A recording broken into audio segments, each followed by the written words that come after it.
mulai tumbuhnya rambut sampai dagu dan sampai telinga. Yang ketiga yaitu membasuh kedua tangan sampai siku. Semuanya terbasuh. Maka kalau ada satu bagian nggak terbasuh nggak sah. Ada cincin yang ketat itu kalau wudhu harus kita gerakkan untuk menjamin apa yang di bawah cincin itu terbasuh. Ada tip ek, ada cat yang menghalangi sampainya air ke kulit anggota wudhu nggak sah. Itu sampai siku. Kemudian berikutnya adalah mengusap kepala dan telinga. Untuk kepala tidak dibasuh, tapi diusap. Jadi untuk wajah itu dibasuh, airnya banyak. Kalau tak kepala telinga diusap saja. Usap itu cukup dibasahi saja. Maka Nabi dalam mengusap kepalanya itu sering tidak mengambil air baru, memanfaatkan air yang masih basah di tangannya. Jadi setelah basuh tangan basah begini aja. Kemudian mengusap dengan menggerakkan kedua telapak tangan ke belakang, ke depan, dan kemudian mengusap telinga dengan memasukkan telunjuk ke lubang telinga dan menggerakkan ibu jari ke atas dan ke bawah. Nah, rukun berikutnya adalah membasuh kedua kaki hingga mata kakinya. Artinya mata kaki termasuk harus yang dibasuh. Nah, rukun berikutnya adalah berurutan, nggak boleh ini dibolak-balik. Ini adalah ketentuan minimal yang hanya dengannya saja wudhu sah. Tapi semua hadis di mana Nabi menjelaskan tentang fadilah wudhu menghapus dosa, mengangkat derajat, sama dengan berjihad, itu ketika wudhu kita sempurna, yaitu dengan mengikuti sunnah wudhu. Sunnah itu perintah, meskipun beda dengan wajib tapi perintah. Sehingga kita menjalankan sunnah berarti menjalankan perintah. Maka hendaknya kita tidak abaikan, dan kalau dilakukan kita akan dapatkan banyak kebaikan. Allah akan cinta dan menghapus dosa dan sekaligus akan menyempurnakan ibadah kita. Apa sunnah wudhu itu? Yang pertama membaca basmalah sebelum kita mulai wudhu. Maka kalau kita tidak punya tempat wudhu di luar, di kamar kecil di rumah kita, maka sebelum masuk kamar kecil kita baca doa dulu. Bismillah itu. Bismillahi Allahumma inna a'udzubika. Itu akan mewakili doa kita saat kita wudhu nanti, karena kita nggak boleh membaca basmalah di kamar kecil.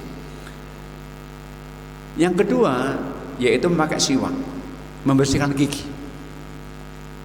Sunnah yang ketiga membasuh telapak tangan 3 kali dengan menyalakan jari. Nah, sunnah berikutnya yaitu menghirup air ke hidung dan mengeluarkan air, namanya istinsyak. Kalau Nabi dalam mencontohkan bagian wudhu, Nabi itu kalau berkumur dan menghirup air ke hidung hanya memakai satu telapak tangan air saja. Jadi ambil air begini, penuhi, kemudian masukkan ke mulut, kemudian dikeluarkan lagi. Namanya istinsyak al-madmadah. Istinsyak yaitu berkumur, menghirup air dan mengeluarkannya, bukan mengusap ya, tapi menghirup air dan mengeluarkannya, istinsyak. Nah, sunnah berikutnya adalah menyela-nyela jari. Di saat kita itu membasuh tangan atau kita telapak tangan, jari begitu. Termasuk jari kaki. Ketika membasuh kaki nanti juga cerah-cerah. Kalau Nabi mencontohkan teknisnya Nabi, tapi biasa Nabi itu kalau menyela jari pakai jari kelingkingnya. Kaki dengan, tapi teknis aja itu bebas. Itu sunnahnya. Sunnah berikutnya adalah menggosok anggota badan. Jadi kalau kita menyiram wajah kita, langsung kita siram, boleh. Tangan siram, tapi sunnah digosok-gosok. Nah, kemudian sunnah berikutnya adalah membasuh anggota wudhu yang dibasuh 3 kali. Yang dibasuh apa? Yang dibasuh hanya 3.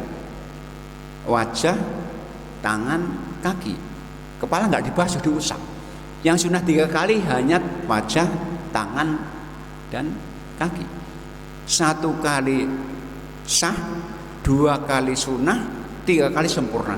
Lebih 3 kali nggak boleh. Nabi setelah mencontohkan membasuh muka, tangan, kaki 3 kali mengatakan begini, hadzal wudu faman zada faqad asaa wa dzalama wa ta'adda. Inilah wudu yang sempurna itu. Lebih 3 kali telah berbuat asaa itu jelek, dzalama zalim, tak ada melampaui batas. Jadi 3. Kalau lebih 3 kali jelek, zalim berarti dosa.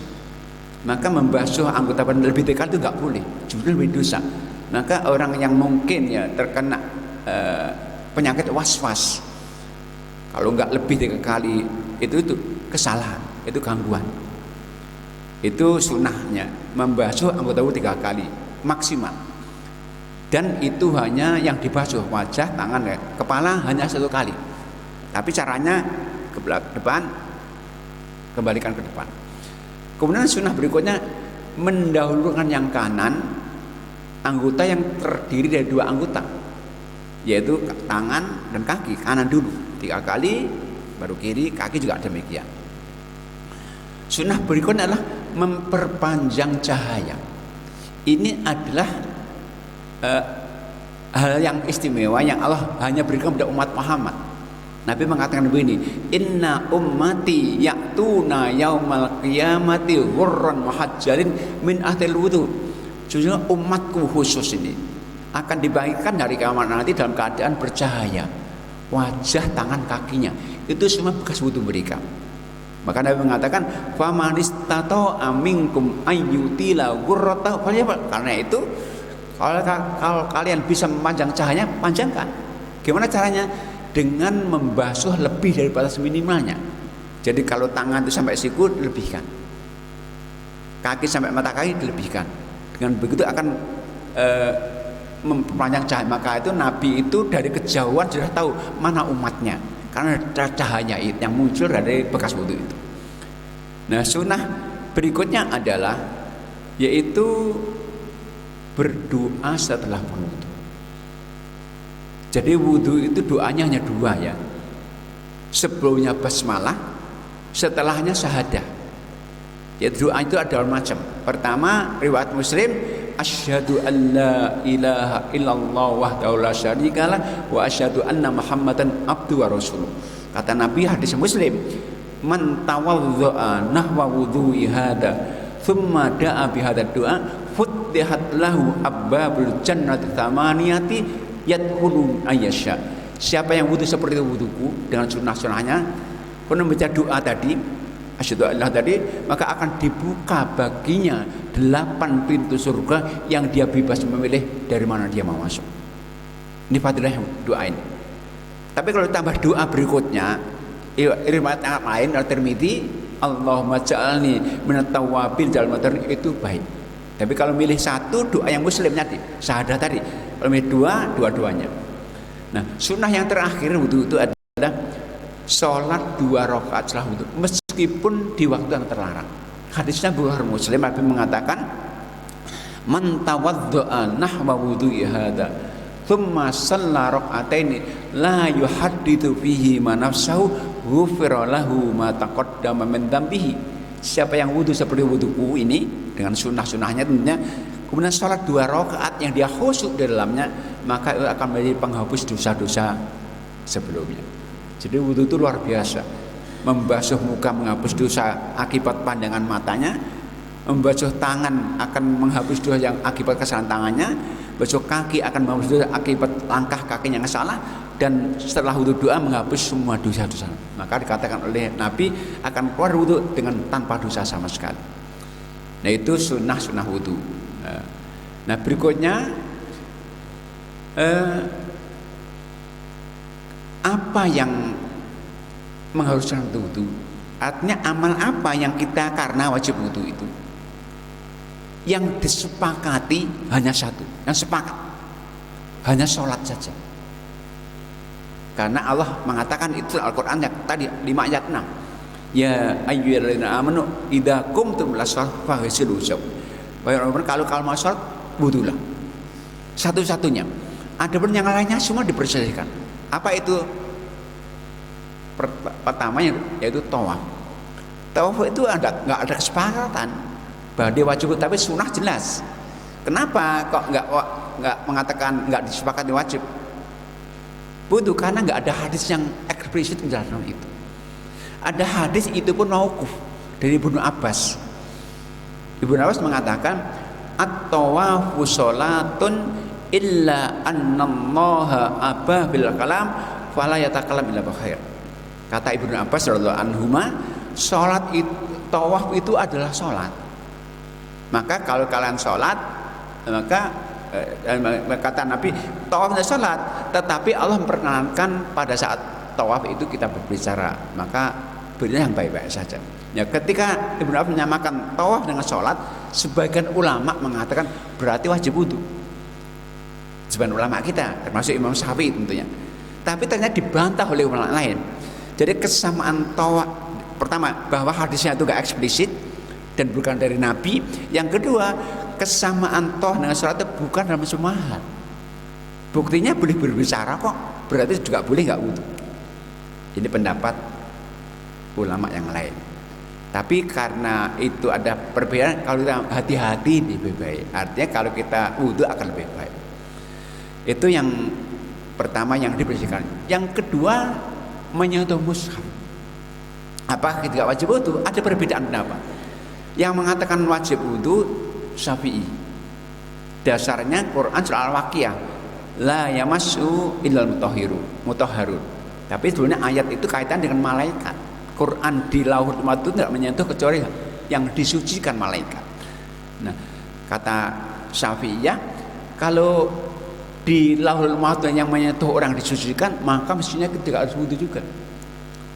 Tapi para ulama mengatakan tidak harus sebagian. Kenapa? Ada hadis yang ini hadisnya dikatakan muhtamalah, yaitu nggak eksplisit. Maka pemahamannya beda-beda. Hadisnya riwayat Daruqutni dikatakan oleh Nabi SAW, diriwayatkan la yamassul Qur'ana illa thahirun. Tidak boleh menyentuh Al-Qur'an kecuali yang suci. Nah, kata-kata yang suci itu tidak pasti suci dari apa. Maka dia mengatakan suci itu maksudnya suci dari hadas besar. Sehingga apa hukumnya? Tidak boleh menyentuh Al-Quran kecuali yang suci dari hadas besar. Berarti hadas kecil nggak apa-apa. Tapi Imam Syafi'i mengatakan suci dari hadas kecil, sehingga harus wudu. Tapi ada ulama mengatakan, ini hadisnya sahih Bukhari Muslim, Nabi mengatakan begini, innal mu'mina la yanjus. Mukmin itu nggak najis kok. Mukmin itu nggak najis pada saat. Maka maksud suci itu adalah mukmin. Meskipun hadas besar aja boleh juga dia menyentuh mushaf. Kalau menyentuh mushaf harus wudu. Ya kasihan juga penjual Quran nanti. Batal nggak boleh menjual Quran nanti. Wudu dulu. Nah ini sekali ada perbedaan. Nah perbedaan ini sekali kalau kita hati-hati lebih baik. Saya baca Quran lebih baik. Kemudian itu tentang hal-hal yang diperbolehkan. Berikutnya adalah ada wudu-wudu yang disunahkan. Jadi ada amal-amal perbuatan yang kita sunah wudu. Nanti kan sunah itu perintah. Apa itu? Pertama, ketika kita berzikir kepada Allah dan kita secara sudah berzikir, maka Nabi itu pernah dalam keadaan tidak wudu, ada yang memberikan salam kepada beliau. Nabi nggak jawab. Setelah itu Nabi mengatakan, inni akrahu an adzkurullah ala ghairin, karena aku nggak suka kalau menyebut nama Allah dalam keadaan nggak suci. Sehingga dari ini maka kita tuh disunahkan untuk menjaga wudu terus. Batal wudu. Ini dilakukan Rasulullah dan oleh para sahabatnya. Kenapa? Di antara hikmahnya, kalau ajal kita tiba-tiba datang, maka kita dalam suci wudu. Menghadap Allah dalam wudu. Itu yang pertama. Yang kedua, ketika kita mau tidur, hadisnya Bukhari Muslim, Nabi mengatakan, idza ataita madja'aka fatawadda wudu'aka. Setiap Anda mau tidur, maka wudulah sebagaimana Anda wudu untuk sholat. Nah, perintah ini disimpulkan oleh sebagian ulama kita untuk menunjukkan bahwa menyuruh wanita itu enggak batal. Yang batal. Kenapa? Karena kalau seorang suami istri setiap mau tidur itu harus wudu. Nah, kalau bersuami batal, kira-kira satu malam harus wudu berapa kali? Bolak balik wudu. Ini dipakai oleh ulama. Nah, maka menyentuh wanita itu menurut sebagian ulama mayoritas enggak batal. Kalau Imam Syafi'i batal. Nah, berikutnya adalah yang juga sunnah wudu, yaitu ketika seorang itu mau beraktivitas pada saat junub belum mandi. Jadi orang kalau junub harus besar, belum sempat mandi, mau beraktivitas apa saja sunnah wudu. Jadi Nabi itu kalau junub belum sempat mandi, mau tidur pun wudu, mau makan pun wudu. Itu sunnah. Nah, sunnah berikutnya adalah wudu berikutnya yang sunnah, yaitu ketika kita mau sholat fardu meskipun belum batal. Bukan sholat sunnah ya wudu. Jadi Nabi itu setiap sholat fardu wudu meskipun belum batal. Maghrib isya kan dekat itu, tapi Nabi wudu. Nah, berikutnya adalah ketika kita menghadapi kesulitan. Dan ini bahkan menghapus dosa, angkat derajat juga. Saat kita stres, saat kita marah, saat kita sumpek, itu sunahnya wudu. Namanya isbaghul wudu al-makar, yaitu menjalankan wudu saat menghadapi kesulitan. Nah, juga sunnah wudu ketika kita sehabis pingsan, sehabis muntah, sunnah untuk wudu. Nah, itu yang disunahkan. Nah, berikutnya apa yang membatalkan wudu? Nah, wudu itu batal karena banyak sebab, tapi yang disepakati hanya dua. Sepakat dua. Apa? Pertama, keluarnya semua benda dari kubul dan dubur. Maka buang angin, buang air kecil, buang air besar, kemudian mengeluarkan mani, kemudian mandi, itu batal. Sepakat itu. Yang kedua, hilangnya ingatan karena 3 sebab. Karena pingsan, gila, dan mabuk. Jadi orang pingsan, orang mabuk, orang gila itu otomatis batal. 2 ini sepakati. Yang lainnya semua diperbolehkan, termasuk tidur. Apakah batal wudu? Nggak ada kesepakatan. Bahkan semua hadis yang menjelaskan tidur itu batal wudu lemah semuanya. Yang sahih dari Bukhari, Muslim juga tidur nggak batal.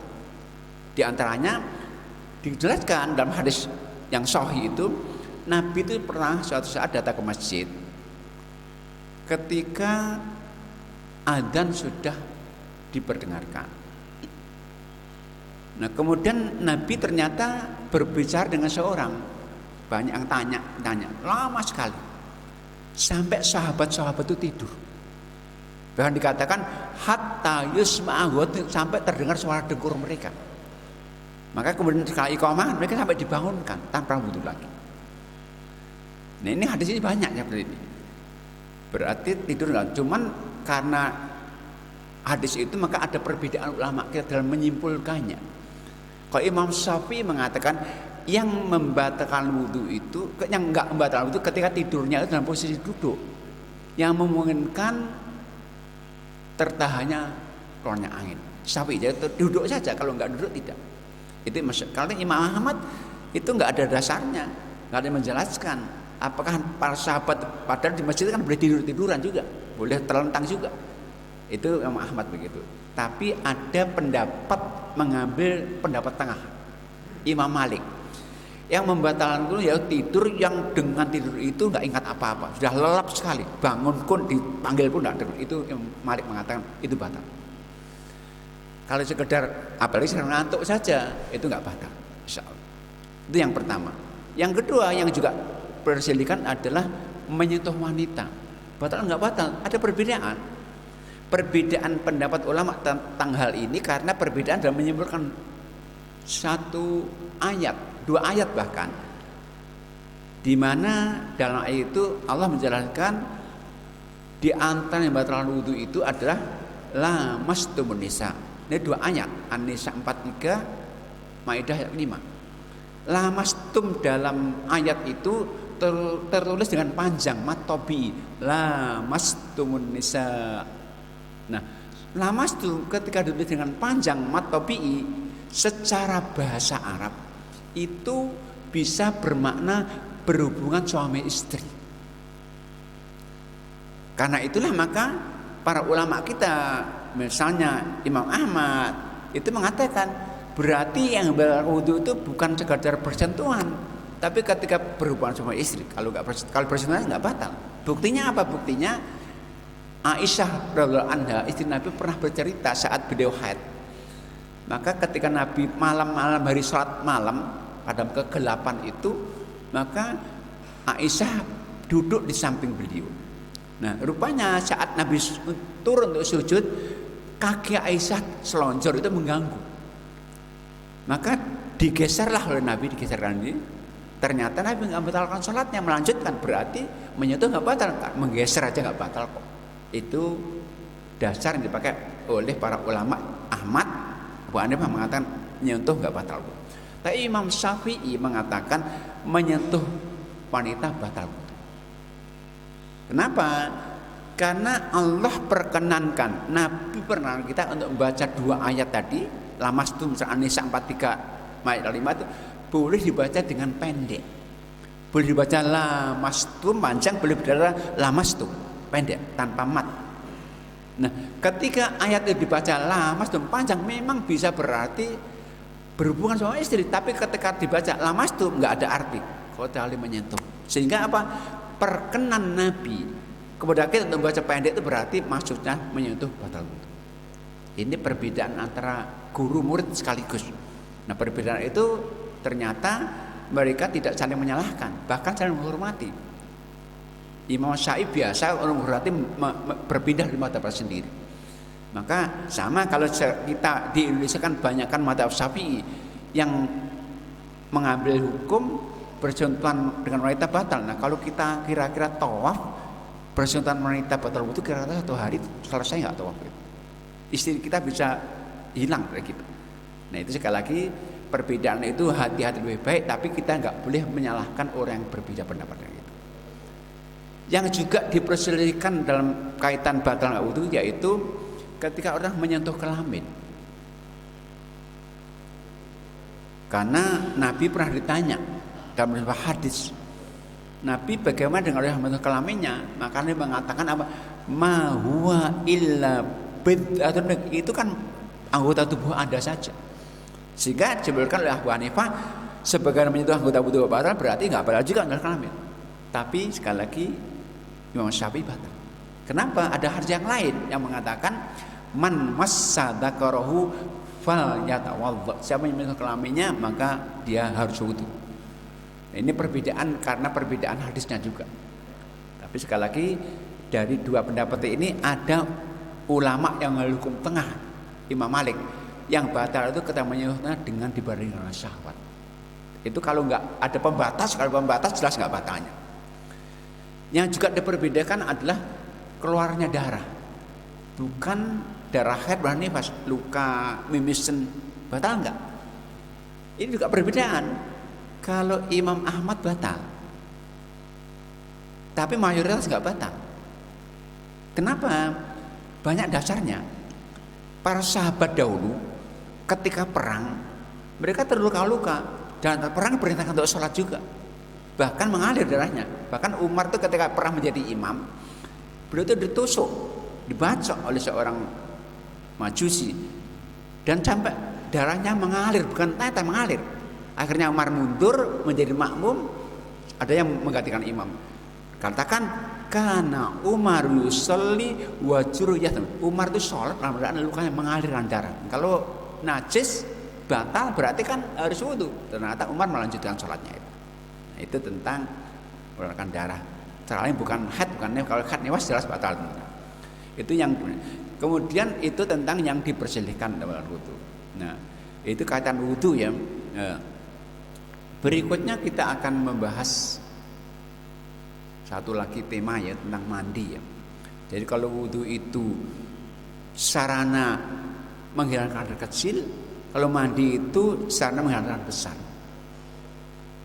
Junub, haid, nifas. Jadi bersihnya wanita yang haid itu bukan dengan berdarah, tapi setelah mandi. Berdarah bukan belum bersih, masih harus besar, harus mandi. Nah, untuk mandi ini dasarnya sangat banyak, Qur'annya banyak, Al-Baqarah 228 misalnya, 222, atau juga hadisnya banyak. Contoh juga surat Al-Maidah ayat yang ke-6. Nah, untuk mandi ini ada syarat dan aturannya. Ketentuan minimalnya hanya 2. Pertama niat, wudu karena perintah Allah. Kedua membasuh anggota badan dengan air, itu sudah cukup. Maka orang kalau junub air besar misalnya niat ingin bersuci dari air besar, langsung nyelam di air basah semua sudah dasar. Tapi ada sunnah-sunnahnya. Yang ini contoh Nabi yang karenanya akan mendapatkan pahala besar. Apa sunnahnya? Pertama yaitu sebelum masuk Umar Rajin baca basmalah tentunya.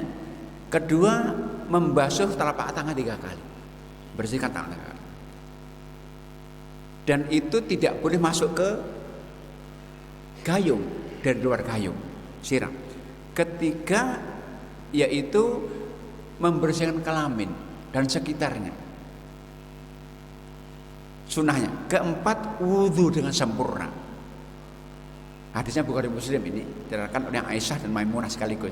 Jadi setelah membasmalah, basuh telapak tangan, basuh kelamin, wudhu sempurna.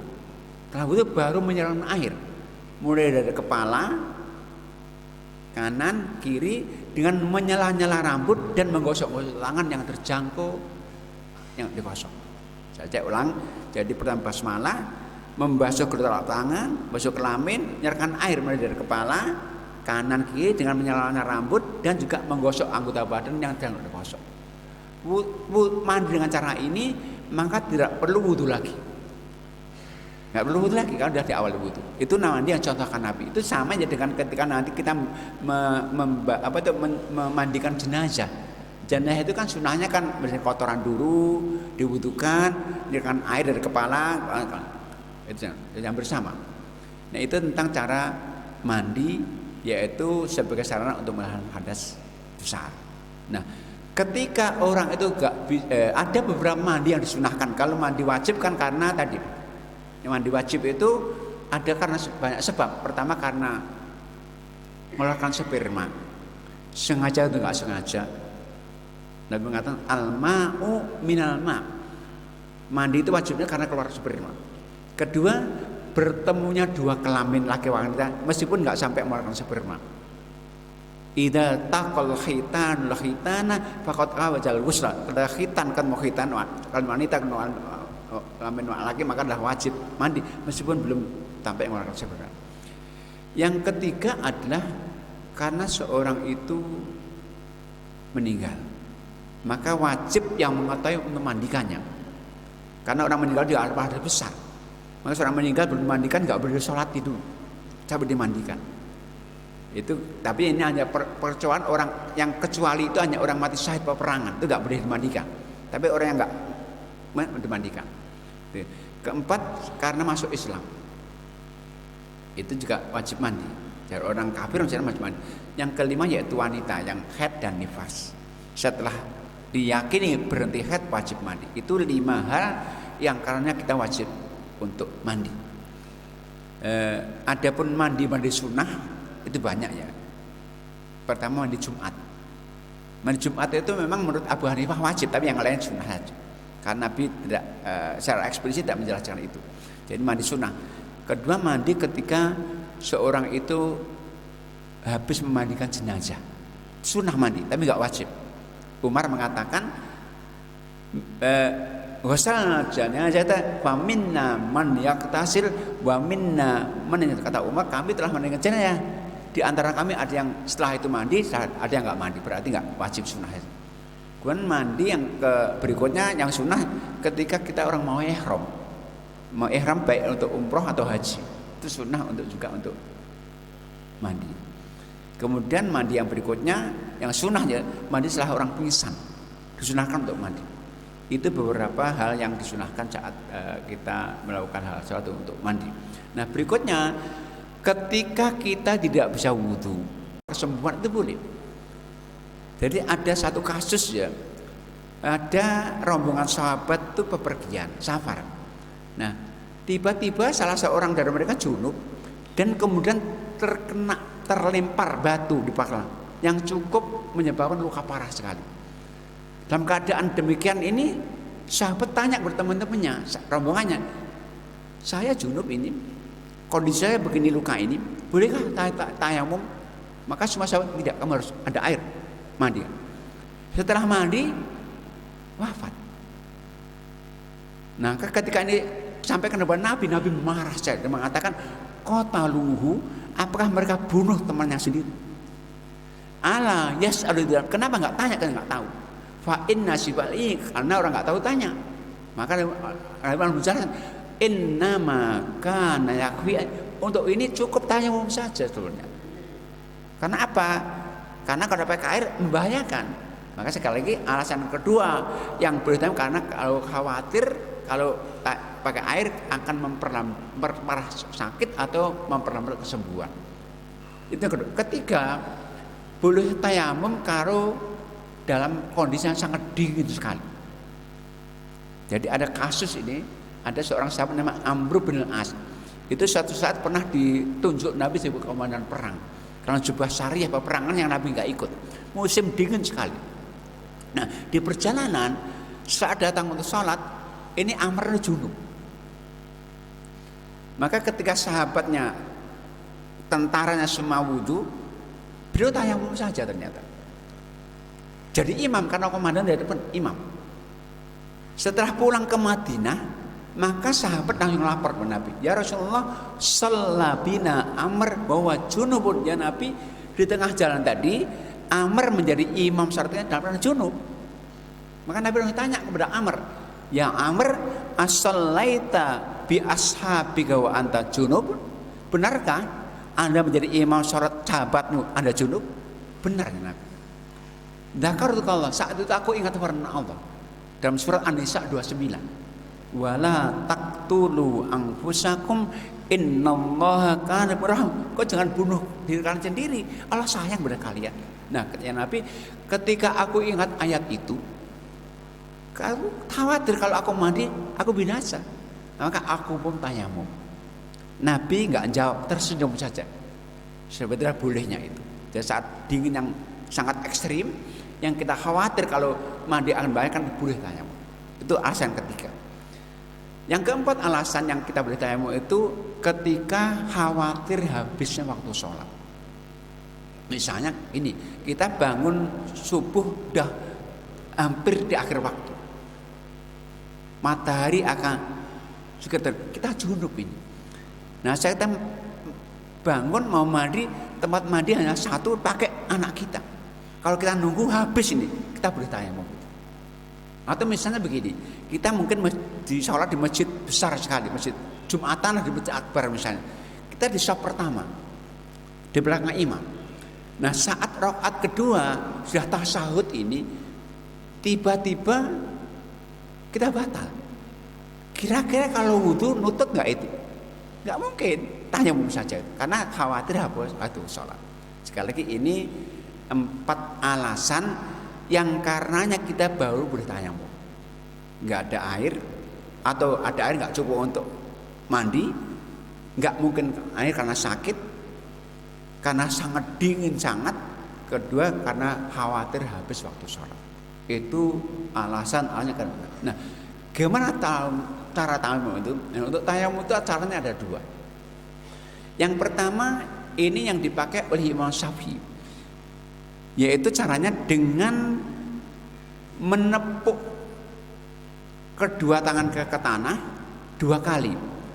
Bismillah, menepuk gini, kemudian pertama untuk mengusap muka, kemudian menepuk lagi untuk mengusap tangan sampai siku. Itu Imam Syafi'i. Tapi sebetulnya cara ini dikoreksi oleh hadis yang sahih Bukhari Muslim yang lebih benar. Cara kedua itu kasusnya begini, yaitu Ammar bin Yasir radhiyallahu anhuma itu pernah junub dan datang ke Nabi, ya Rasulullah, ajnabtu walama, aku tadi junub ya Nabi, nggak ada air.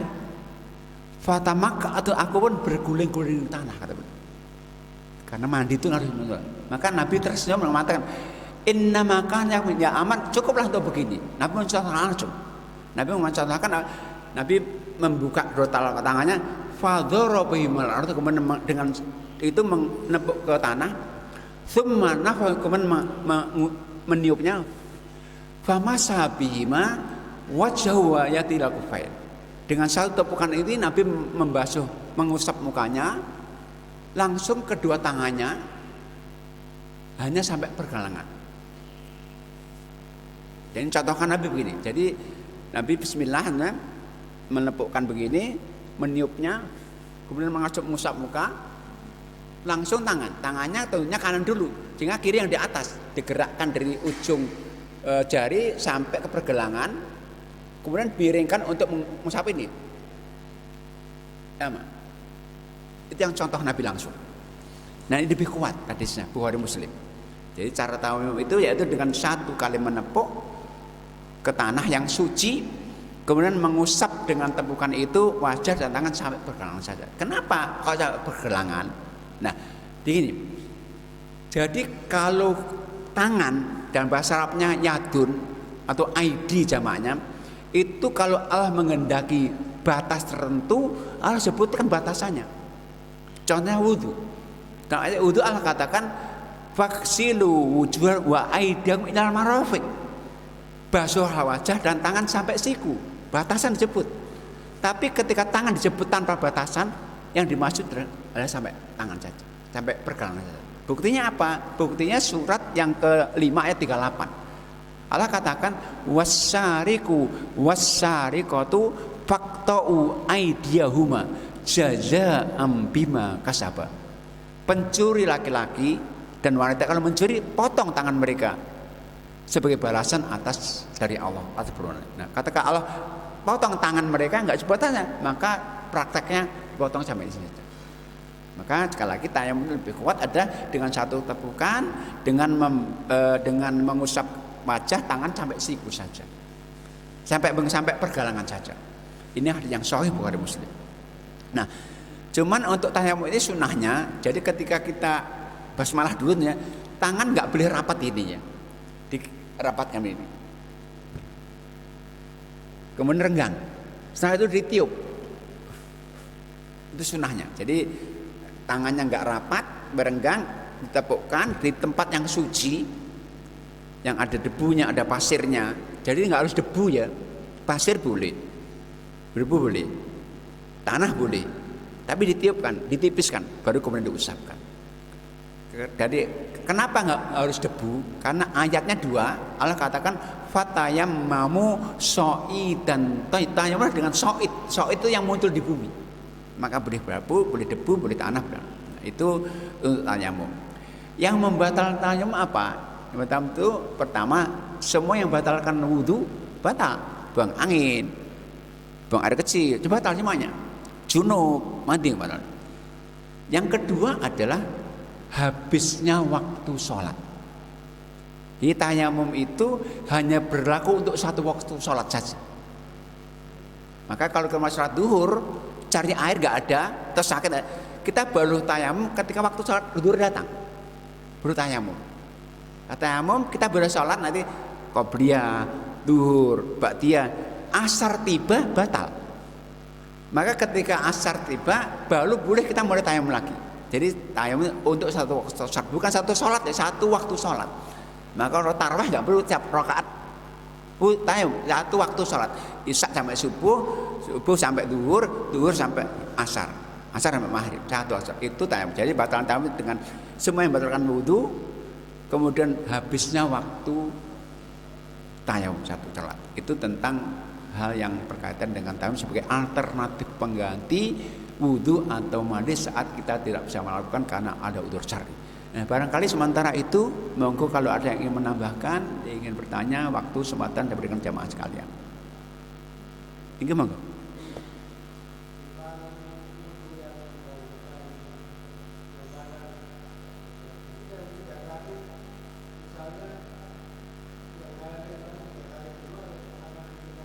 Baik. Jadi kalau kita niat 3 kali Bapak, kanan dulu 3 kali, baru kiri. Jadi kanan dulu, kali baru kiri. Kalau itu sudah niat 3 kali, jadi 3 kali baru pindah.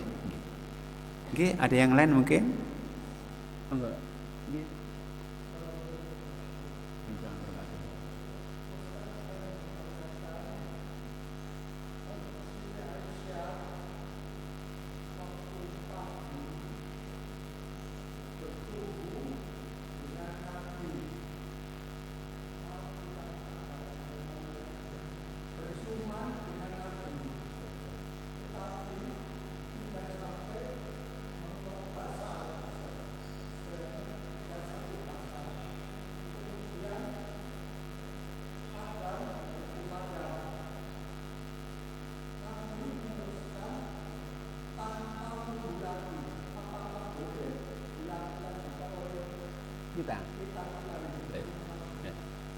Itulah Bapak hadis yang menguatkan pendapat bersentuhan dengan wanita nggak batal. Dikatakan kop, jadi begini, Aisyah mengatakan kop Rasulullah ba'da nisa'i tsumma salam. Nabi itu pernah mencium sebagian istrinya, kemudian sholat dan wudhu lagi. Aisyah ditanya, ya Aisyah siapa itu? Aisyah tersenyum, berarti beliau. Nah, berarti ini yang menguatkan pendapat bahwa bersentuhan wanita nggak batal, mencium aja nggak batal. Cuman Nabi itu kan orang yang paling tahan. Artinya kalau nggak sampai mengeluarkan madi, kalau yang madi batal kata Nabi. Jadi sekali kalau nggak sampai mengeluarkan, insya Allah menurut Ahmad nggak batal Bapak. Kalau Imam Syafi'i batal, Imam Ahmad nggak batal. Itu dasar itu. Jadi sekali lagi selama dia memang tidak sampai mengeluarkan madi, apalagi sperma, tentunya akan lebih batal lagi. Ada yang lain mungkin? Iki monggo.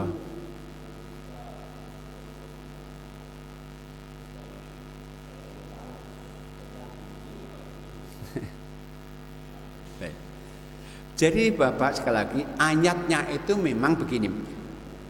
Faksilu wa aidiakum al-marud. Basuhlah wajah dan tangan sampai siku. Seakan-akan siku diakhirkan, begitu kan? Tapi memang ayat nggak bisa dibolak-balik memang. Teknis bebas Bapak. Teknisnya bebas. Boleh sini dulu, boleh sini. Nah, kalau Ustadz Adi Hidayat harus begini. Karena hadisnya begitu itu kesimpulan beliau. Tapi ada hadis yang menunjukkan beda. Jadi kata Nabi, idza ghassala yadayhi kharajatul khotoya batasat yadahu hatta kharaja ma'akhi khotob. Ketika ayat itu orang itu membasuh tangannya, keluarlah semua kotoran bersama akhir air yang keluar dari jari-jarinya. Berarti kan nggak gini kan jari, kalau kecil kan dari sini. Nah sekali lagi teknis bebas Bapak, boleh di sini boleh. Yang penting terbasuh semuanya. Teknisnya bebas saja. Jadi boleh dari sini, boleh dari sini. Yang penting semua terbasuh. Itu saja. Ada yang lain mungkin?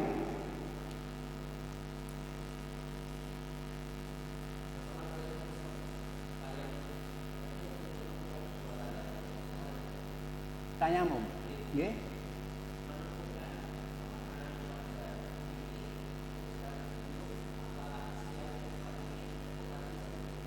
Jadi yang lebih benar tayamum itu pertama basmalah dulu, yang kedua merenggangkan tangan jari, bukan begini. Langsung mendapatkan tanah, langsung kemudian meniupnya. Dengan itu langsung mengusap ke wajah, langsung mengusap tangan sampai pergelangan. Itu yang Nabi contohkan langsung di hadapan Ammar bin Yasir. Hadisnya Bukhari Muslim. Jadi sekali lagi saya ulang lagi, Bismillahirrahmanirrahim, kemudian mendapatkan begini, meniupnya dengan satu tiupan, satu tepukan itu langsung mengusap wajahnya sempurna, baru tangannya mulai dari kanan sehingga kiri di atas, gerakkan dari ujung jari tengah sampai pergelangan, miring untuk mengusap ibu jarinya, langsung selesai. Itu contoh langsung dari Nabi secara praktek kepada Ammar bin Yasir ketika beliau salah dalam tayamum. Ada yang lain mungkin? Monggo.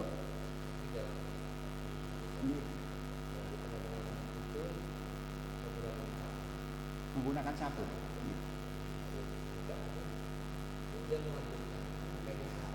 Sah, nggak ada apa-apa. Jadi yang penting urutan saja. Jadi para ulama mengatakan salah satu syarat itu berkesinambungan. Yang penting urutan, senambungan. Senambungan itu berkesinambungan artinya nggak boleh ada jeda lama yang menyebabkan anggota kita kering. Jadi misalnya begini, kita kan wajah dulu, kita tuh ngobrol misalnya, sampai kering nggak boleh ulang-ulangi. Tapi kalau masih basah boleh. Jadi aja ngobrol nggak masalah. Atau kita cuci pakai air sabun, tapi langsung setelah wajah dan tangan. Yang penting wajah kita itu saat kita membasuh tangan belum kering. Kalau kering nggak boleh, harus diulang dari awal.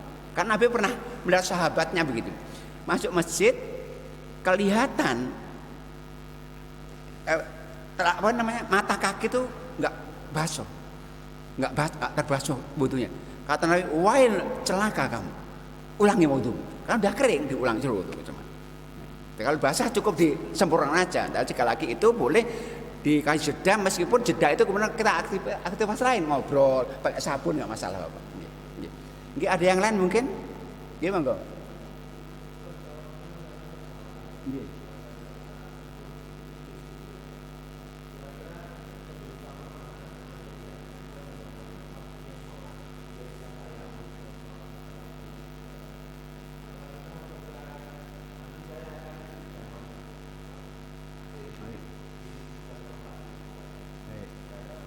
Baik, jadi Nabi itu kalau safar berangkatnya sebelum masuk waktu sholat, beliau mentakhirkan.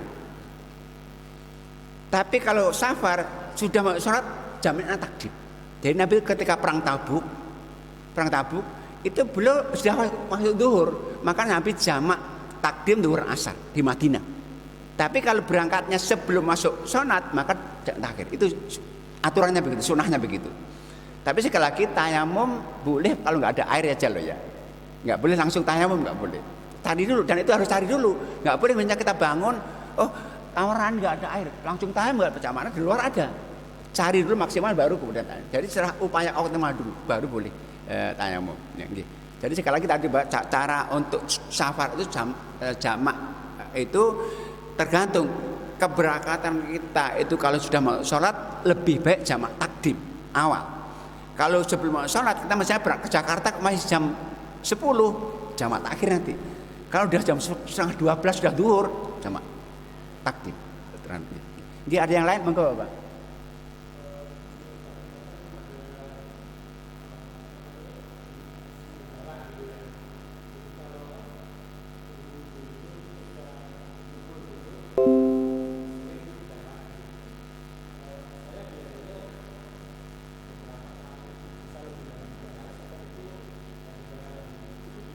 Nggak masalah.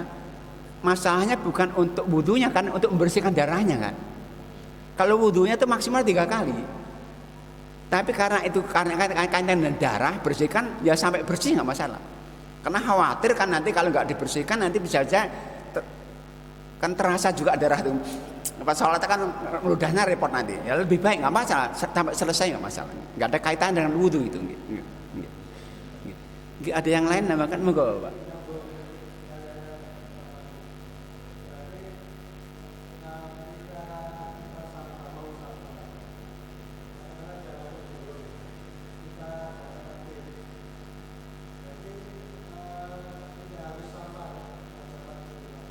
Jadi begini Bapak, niat safar sudah membolehkan untuk menjamak. Jamak takdim itu dilakukan di rumah kita, tapi tanpa kosor. Kalau kosor harus safar, harus keluar. Karena untuk kosor itu ayatnya surat 4 ayat 101. Allah katakan wa idza darabtum fil ardi fala junahan an taksuru salat. Kalau kan bepergian maka baru boleh kosor. Kalau jamak tidak. Niat safar sudah bolehkan jamak. Jadi kalau kita mau ke Jakarta kok sudah langsung zuhur, langsung aja jamak tanpa kosor 4 kalau zuhur asar, 3 4 kalau isya. Jadi niat itu boleh Bapak. Tapi untuk jamak takhir karena safar nggak boleh di rumah ya. Jadi misalnya kita ke Malang, pulang ke Malang sampai Pandaan udah waktu maghrib ini. Langsung jamak takhir di rumah, boleh nggak? Nggak boleh. Niatnya jamak alasannya apa? Safar, di rumah safar nggak? Habis safarnya. Alasannya nggak boleh lagi, nggak boleh. Karena jamak itu karena safar. Nah, alasan sama rumah nggak safar lagi kan? Tapi nggak boleh. Tapi niat safar, niat itu boleh kan? Sama jamak takdim boleh di rumah, kalau jamak takhir nggak boleh di rumah. Karena alasannya nggak ada lagi kalau jamak takhir. Cuma banyak orang kalau sekali nanti jamak di rumah aja lah. Nah alasannya apa jamaknya? Nggak ada alasan. Alasannya sama karena kalau rumah sudah habis safarnya memang nggak boleh lagi untuk menjamak. Ada yang lain mungkin?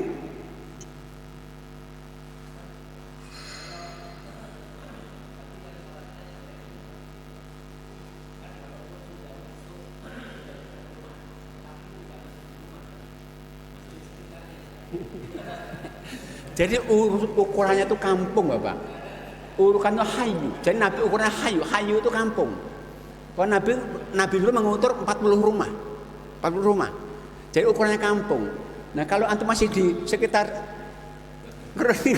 tapi kalau masih di bandara nggak masalah, di Bungorase nggak masalah, kalau jauh dari sini. Jadi ukurannya lah kampung. Kalau masuk kampung nggak boleh lagi. Jadi kemarin kalau di bandara langsung misalnya begini, kita dari Jakarta sampai bandara itu waktu isya langsung jamaknya aja, atau maghrib pun boleh.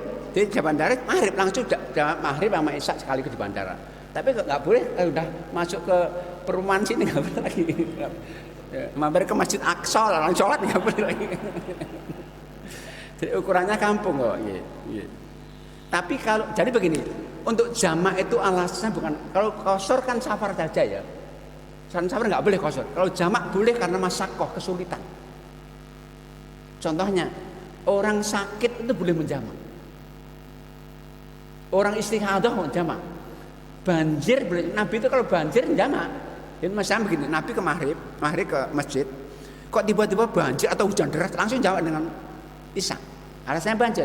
Sama ibu-ibu mungkin yang safar. Sementara kok bawa anak kecil nangis terus, najis semua. Kalau masuk berhenti di Bungorase juga nggak aman. Boleh di rumah, bukan karena safar, karena masakohnya kesulitan. Tapi laki-laki masak aja kesulitan. Baik, itu mungkin ada yang lain menambahkan mungkin. Baik, sementara kalau tidak ada yang menambahkan, mungkin sementara kita cukupkan dan insya Allah akan lanjutkan insya Allah pada pertemuan yang akan datang dan tentunya jangan maaf ada khilaf. Akhiri billahi taufiq hidayah. Assalamualaikum warahmatullahi wabarakatuh.